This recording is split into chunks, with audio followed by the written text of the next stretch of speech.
Hello दोस्तों, स्वागत है आप सभी के आपके अपने चैनल पवन स्मार्ट स्टडी पर। तो आज के इस वीडियो में लेकर आए हैं दोस्तों क्लास 10th वालों के लिए साइंस का वेरी इंपॉर्टेंट क्वेश्चन दोस्तों, जो कि 20 फरवरी का होने वाला है दोस्तों एग्जाम। आशा करते हैं आप लोग 18 फरवरी हिंदी का एग्जाम बहुत ही अच्छे तरीके से दिए होंगे। तो चलिए हम लोग साइंस का वेरी इंपॉर्टेंट क्वेश्चन जान लेते हैं, ठीक है दोस्तों। और अपने दोस्तों के पास भी शेयर कर देंगे ताकि वो भी इस वीडियो का लाभ उठा सके, ठीक है दोस्तों। अगर आपको वीडियो पसंद लगेगी तो वीडियो को एक लाइक कर दीजिएगा, और चैनल पर नए होंगे ना दोस्तों, चैनल को भी सब्सक्राइब कर लीजिएगा, क्योंकि आपके लिए इस तरह का वीडियो मैं अपलोड करता रहता हूँ। तो चलिए हम लोग शुरू करते हैं आज की इस वीडियो को। तो देख लीजिए दोस्तों, क्वेश्चन नंबर फर्स्ट है। क्वेश्चन नंबर फर्स्ट कह रहा है कि किस दर्पण में वास्तविक फोकस होता है। ठीक है दोस्तों, वास्तविक फोकस बोला है। ठीक है, एक नंबर में देख लीजिए अवतल दिया है, दो नंबर में उत्तल दिया है, तीन नंबर में समतल दिया है, चार में दोस्तों इनमें से कोई नहीं। तो बोल देगा दोस्तों वास्तविक फोकस ना, तो आप लोग अवतल मारेंगे दोस्तों, ऑप्शन नंबर 1 हो जाएगा। ठीक है, चलिए क्वेश्चन नंबर सेकेंड की तरफ चलते हैं दोस्तों। 2 नंबर क्या है देख लीजिए। क्वेश्चन नंबर 2 है दोस्तों कि मोटर वाहन, क्या दोस्तों मोटर वाहन के सामने कौन सा दर्पण लगा होता है। ए में देख लीजिए, एक नंबर में अवतल दिया है, दो नंबर में उत्तल दिया है, तीन नंबर में समतल दिया है, चार नंबर में इनमें से कोई नहीं। तो देखिए दोस्तों, मोटर वाहन के सामने जो दर्पण लगा होता है दोस्तों, वो अवतल ही होता है, ऑप्शन नंबर 1 हो जाएगा। ठीक है, चलिए आगे बढ़ते हैं। क्वेश्चन नंबर 3, इंग्लिश वाला इंग्लिश में ध्यान देंगे दोस्तों, देख लीजिए। क्वेश्चन नंबर 3 देख लीजिए क्या है दोस्तों। क्वेश्चन नंबर 3 है कि यदि एक लेंस की क्षमता 2D है तो इसकी फोकस दूरी क्या होगा। तो देख लीजिए, एक नंबर में 50 सेंटीमीटर, दो नंबर में दिया है -100 सेंटीमीटर, तीन में है दोस्तों -50 सेंटीमीटर, चार में है 100 सेंटीमीटर। तो इसका राइट आंसर ऑप्शन नंबर 1 हो जाएगा दोस्तों, 50 सेंटीमीटर। ठीक है, चलिए आगे बढ़ते हैं। क्वेश्चन नंबर 4, क्वेश्चन नंबर 4 देख लीजिए क्या है। क्वेश्चन नंबर 4 कह रहा है दोस्तों कि निम्न में से किस माध्यम का अपवर्तनांक अधिकतम है दोस्तों। एक नंबर में देख लीजिए हवा है, दो नंबर में जल है, तीन नंबर में शीशा है, चार नंबर में हीरा है। तो क्वेश्चन नंबर 4 का हो जाएगा ऑप्शन नंबर 4 दोस्तों। ठीक है, चलिए आगे बढ़ते हैं। क्वेश्चन नंबर 5, क्वेश्चन नंबर 5 यानी 5 नंबर दोस्तों, देख लीजिए। क्वेश्चन नंबर 5 है कि प्रिज्म द्वारा, क्या सो प्रिज्म द्वारा प्रकाश की कौन सा परिघटना घटती है। एक नंबर में देख लीजिए परावर्तन है, दो में है दोस्तों अपवर्तन, तीन में है वर्ण विक्षेपण, और चार में इनमें से कोई नहीं। तो देखिए सो इसका राइट आंसर ऑप्शन नंबर 3 हो जाएगा, और वर्ण विक्षेपण दोस्तों। ठीक है, चलिए आगे बढ़ते हैं। क्वेश्चन नंबर 6 यानी कि 6 नंबर दोस्तों। क्वेश्चन नंबर 6 देख लीजिए क्या कह रहा है। क्वेश्चन नंबर 6 है दोस्तों, जारा दृष्टि दोष किस प्रकार के लेंस द्वारा दूर किया जाता है। देख लीजिए, एक नंबर में है दोस्तों अवतल लेंस, दो नंबर में है उत्तल लेंस, तीन नंबर में दोस्तों द्विफोक्सी लेंस, और चार में इनमें से कोई नहीं।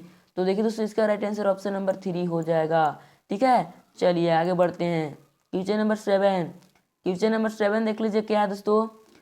ये सभी को पता होना चाहिए दोस्तों, ऐसे सभी को पता होता है कि खतरे का निशान किस रंग का बना होता है, तो लाल रंग दोस्तों, ऑप्शन नंबर 2 हो जाएगा। ठीक है, नीला नहीं होता है, ठीक है याद रखिएगा, हरा भी नहीं होता है, और पीला भी नहीं होता है दोस्तों। पीला मतलब धीरे धीरे चलना दोस्तों, हरा मतलब कि अब जाइए आप, ठीक है, लेकिन धीरे धीरे जो है पीला मतलब होता है, और लाल दोस्तों खतरे का रंग होता है। ठीक है, चलिए 8 नंबर देख लीजिए क्या है दोस्तों, यानी कि 8 नंबर क्या है कि विभवांतर का एसआई मात्रक है। क्या दोस्तों, विभवांतर का एसआई मात्रक है। एक में है वोल्ट, दो में है दोस्तों ओम, तीन में है कूलॉम, और चार में एम्पियर। तो देखिए दोस्तों, विभवांतर का जो एसआई मात्रक होता है वो वोल्ट होता है दोस्तों, ऑप्शन नंबर 1 हो जाएगा।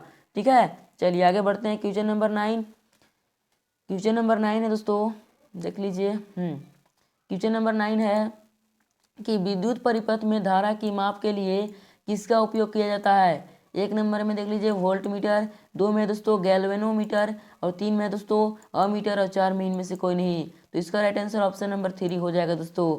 ठीक है, चलिए आगे बढ़ते हैं। क्वेश्चन नंबर 10 यानी कि 10 नंबर दोस्तों। क्वेश्चन नंबर 10 है कि किस बल्ब से 1 मिनट में 120 कूलम का आवेश प्रभावित होता है, तो प्रवाही धारा का मान कितना होगा।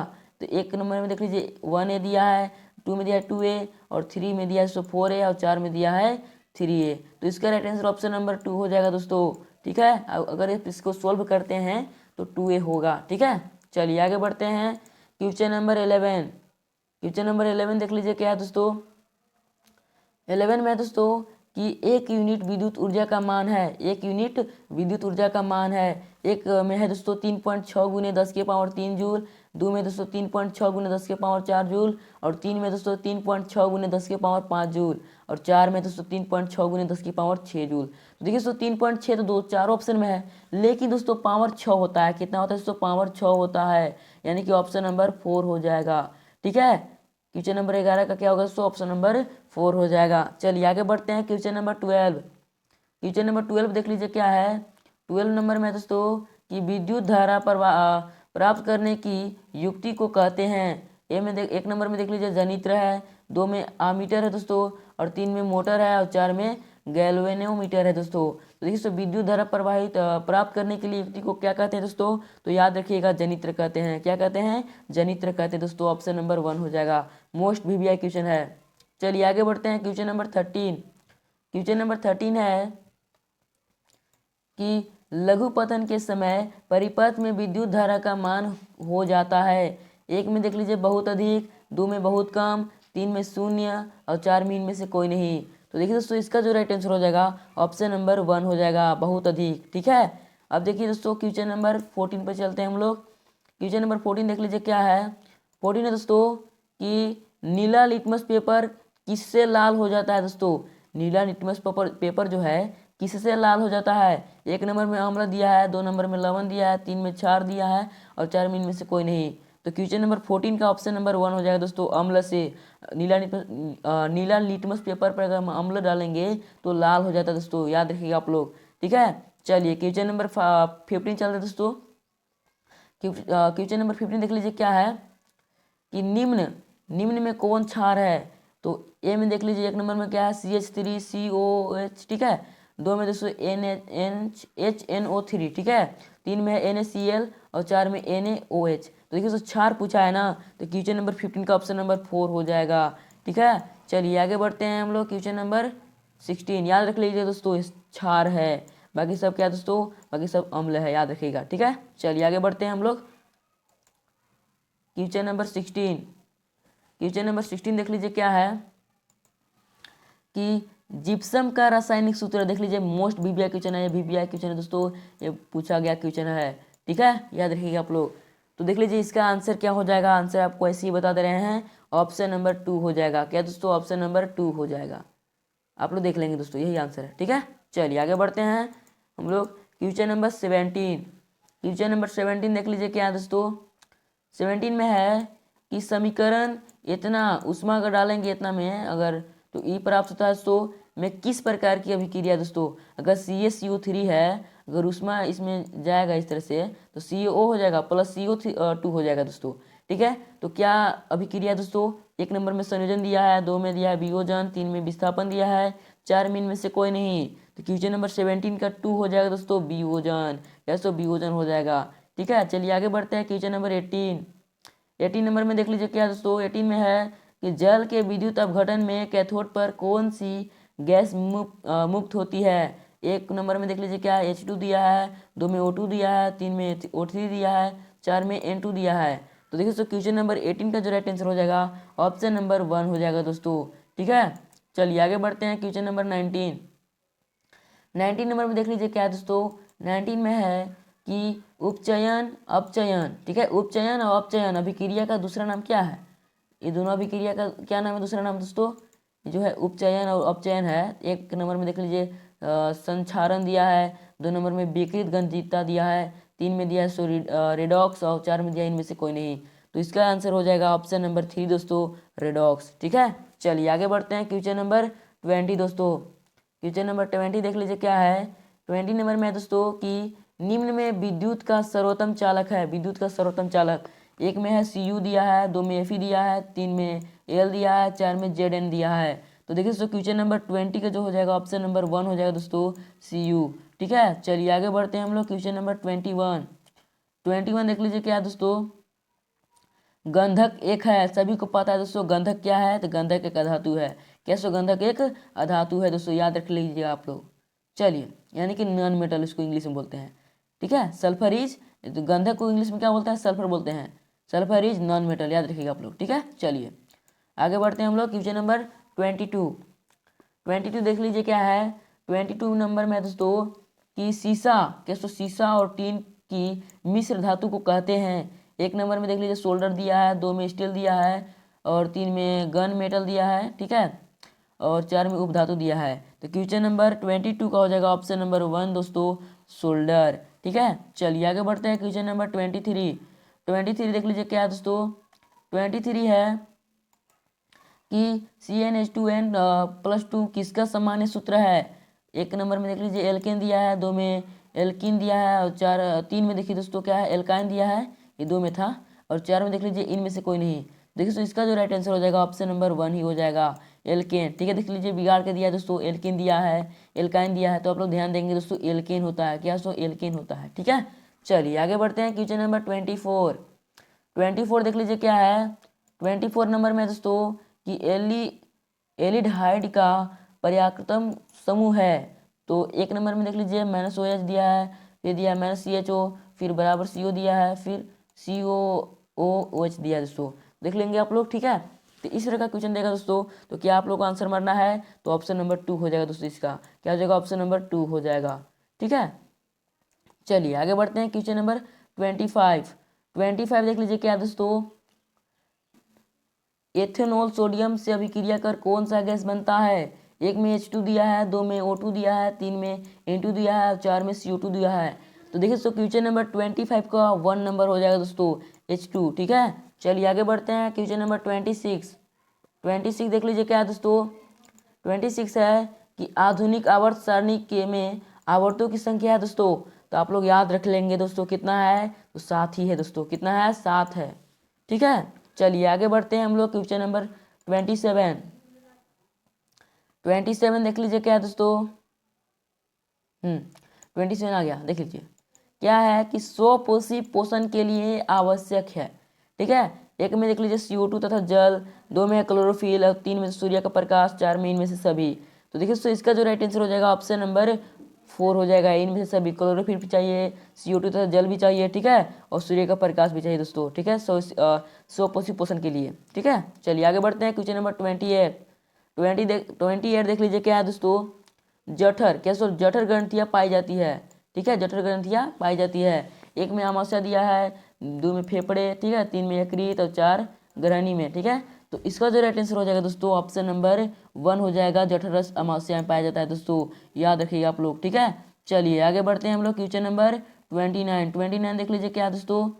29 है पीत रस का स्राव होता है, ठीक है दोस्तों। एक में देख लीजिए अग्नाशय द्वारा, 2 में छोटी आंत द्वारा, ठीक है, 3 में है ग्रहणी द्वारा और 4 में यकृत द्वारा। तो क्वेश्चन नंबर 29 का हो जाएगा दोस्तों ऑप्शन नंबर 4 हो जाएगा, ठीक है। ऑप्शन नंबर दोस्तों आप लोग का 4 हो जाएगा, याद रखिएगा आप लोग, ठीक है। चलिए यकृत द्वारा आगे हो गया। हाँ आगे दोस्तों क्वेश्चन नंबर 30 है दोस्तों कि सबसे छोटी अंतःस्रावी ग्रंथि कौन है। तो याद रख लीजिएगा दोस्तों आप लोग, पिट्यूटरी, ठीक है दोस्तों, ऑप्शन नंबर 2 हो जाएगा, ठीक है, आप लोग याद रख लेंगे, पिट्यूटरी है, यही आपका आंसर हो जाएगा दोस्तों क्वेश्चन नंबर 30 का, ठीक है। चलिए आगे बढ़ते हैं हम लोग। क्वेश्चन नंबर 31 देख लीजिए क्या है दोस्तों। घेंघा रोग, क्या सो घेंघा रोग पनपता है। एक नंबर में देख लीजिए चीनी की कमी से, 2 नंबर में है मोटापा से, 3 में है रक्त की कमी से, 4 में है आयोडीन की कमी से। तो देखिए सो घेंघा रोग जो है ना पनपता है वो क्या से दोस्तों, आयोडीन की कमी से, ऑप्शन नंबर 4 हो जाएगा, ठीक है। चलिए आगे बढ़ते हैं हम लोग। क्वेश्चन नंबर 32, तो क्वेश्चन नंबर 32 देख लेंगे दोस्तों क्या दे रहा है। चलिए हम लोग 32 पर चलते हैं। 32 देख लीजिए है दोस्तों कि पराग कोश में क्या पाए जाते हैं। एक में देख लीजिए दिया है दलपुंज, 2 में दिया है अंडाशय, 3 में दिया है परागकण और 4 में दिया है स्त्री केसर। तो क्वेश्चन नंबर 32 का हो जाएगा दोस्तों ऑप्शन नंबर हो जाएगा 3 हो जाएगा, परागकण पाए जाते हैं दोस्तों, क्या पाए जाते हैं, परागकण, ठीक है। चलिए आगे बढ़ते हैं। क्वेश्चन नंबर 33 में देख लीजिए क्या है दोस्तों। 33 में है कि मानव में निषेचन की क्रिया कहाँ होती है। एक नंबर में देख लीजिए गर्भाशय में, 2 में योनि में, 3 में अंडाशय में, 4 में फैलोपियन नलिका में। तो याद रख लीजिएगा दोस्तों आप लोग फैलोपियन नलिका में, ऑप्शन नंबर 4 हो जाएगा दोस्तों, ठीक है। चलिए आगे बढ़ते हैं। क्वेश्चन नंबर 34 देख लीजिए क्या है कि किसी जीव को जीनी संरचना कहलाती है। किसी जीव की जीनी संरचना कहलाती है दोस्तों। 1 नंबर में देख लीजिए क्या है, फेनोटाइप, ठीक है। 2 में है दोस्तों जीनोटाइप, और 3 में है आनुवंशिकता, और 4 में विभिन्नता। तो इसका राइट आंसर हो जाएगा दोस्तों ऑप्शन नंबर 2 हो जाएगा जीनोटाइप, ठीक है, याद रख लीजिएगा आप लोग, ठीक है। चलिए आगे बढ़ते हैं, क्वेश्चन नंबर 35 देख लीजिए क्या है दोस्तों। 35 है कि एक स्त्री में कौन से लिंग गुणसूत्र मिलते हैं। तो 1 में देख लीजिए, यही आपका राइट आंसर हो जाएगा दोस्तों, 1 से X, ठीक है। चलिए आगे बढ़ते हैं, क्वेश्चन नंबर 36 देख लीजिए क्या है। हाँ 36 है दोस्तों कि जैव आवर्धन करने वाला रसायन है। तो 1 में देख लीजिए ATP, 2 में दोस्तों ADP, और 3 में है CBC, और 4 में DDT। तो इसका राइट आंसर हो जाएगा ऑप्शन नंबर 4 दोस्तों, DDT, ठीक है, याद रख लीजिएगा आप लोग। चलिए आगे बढ़ते हैं, क्वेश्चन नंबर 37 देख लीजिए क्या कह रहा है। हाँ ये देख लीजिए दोस्तों, बहुत ही इंपॉर्टेंट क्वेश्चन है, जो कि एक क्वेश्चन बहुत बार पूछा है। क्या दोस्तों, बाघ उपभोक्ता है, ठीक है। तो देख लीजिए इसका आंसर क्या होने वाला है। पहले ऑप्शन को पढ़ लेते हैं। क्या है दोस्तों, प्रथम पोषीय स्तर का, 2 में द्वितीय पोषीय स्तर का, ठीक है, 3 में है तृतीय पोषीय स्तर का, और 4 में इनमें से कोई नहीं। तो क्वेश्चन नंबर 37 का ऑप्शन नंबर 3 हो जाएगा दोस्तों, तृतीय पोषीय स्तर का, ठीक है, याद रख लीजिएगा आप लोग। चलिए आगे बढ़ते दोस्तों हम लोग, क्वेश्चन नंबर 38। देखिए आप लोगों का बोर्ड एग्जाम में जो दोस्तों 30 ही क्वेश्चन पूछता है ऑब्जेक्टिव, लेकिन आप लोगों का इंपॉर्टेंट क्वेश्चन बताया जा रहा है, ठीक है। तो चलिए हम लोग देखते हैं 38 नंबर क्या है दोस्तों। तो 38 नंबर है चिपको आंदोलन। क्या दोस्तों, चिपको आंदोलन कब प्रारंभ किया गया था। तो याद रखिएगा दोस्तों 1972। क्या दोस्तों, 1972 में चिपको आंदोलन प्रारंभ किया गया था, ठीक है। चलिए 39 नंबर देख लीजिए। 39 नंबर में है दोस्तों कि पवन चक्की से उपयोगी ऊर्जा प्राप्त करने के लिए पवन का न्यूनतम वेग होना चाहिए। 1 में देख लीजिए 20 किलोमीटर पर घंटा, 2 में दोस्तों 15 किलोमीटर पर घंटा, और 3 में 10 किलोमीटर प्रति घंटा, ठीक है, और 4 में देख लीजिए इनमें से कोई नहीं। तो देखिए दोस्तों इसका जो राइट आंसर हो जाएगा ऑप्शन नंबर 2 हो जाएगा, 15 किलोमीटर पर आवर दोस्तों, ठीक है। चलिए आगे बढ़ते हैं हम लोग, question number 40 and last question दोस्तों क्या है। जल विद्युत संयंत्र किस ऊर्जा को विद्युत ऊर्जा से ऊर्जा में रूपांतरित करता है। तो 1 में देख लीजिए तापीय ऊर्जा, 2 में है नाभिकीय ऊर्जा, 3 में है सौर ऊर्जा, 4 में स्थितिज ऊर्जा। तो देखिए दोस्तों क्वेश्चन नंबर 40 का ऑप्शन नंबर 4 हो जाएगा, स्थितिज ऊर्जा दोस्तों, ठीक है। ये आपका दोस्तों 40 के 40 ऑब्जेक्टिव क्वेश्चन के दोस्तों, 40 ऑब्जेक्टिव क्वेश्चन जो है ना आपको हम बता दिए, बहुत ही मोस्ट इंपोर्टेंट क्वेश्चन है दोस्तों, 40 है, ठीक है, ऑब्जेक्टिव क्वेश्चन याद रख लीजिएगा दोस्तों। ये जो है बहुत ही इंपॉर्टेंट क्वेश्चन था, और अपने दोस्तों के पास भी शेयर कर दीजिएगा, ठीक है, ताकि वो भी इस वीडियो का लाभ उठा सके। तो अगर आपको वीडियो पसंद लगी होगी दोस्तों, तो वीडियो को लाइक कर दीजिएगा, और चैनल पर नए होंगे दोस्तों तो चैनल को भी सब्सक्राइब कर लीजिएगा। तो चलिए मिलते हैं किसी नेक्स्ट वीडियो के साथ, तब तक के लिए जय हिंद, जय भारत।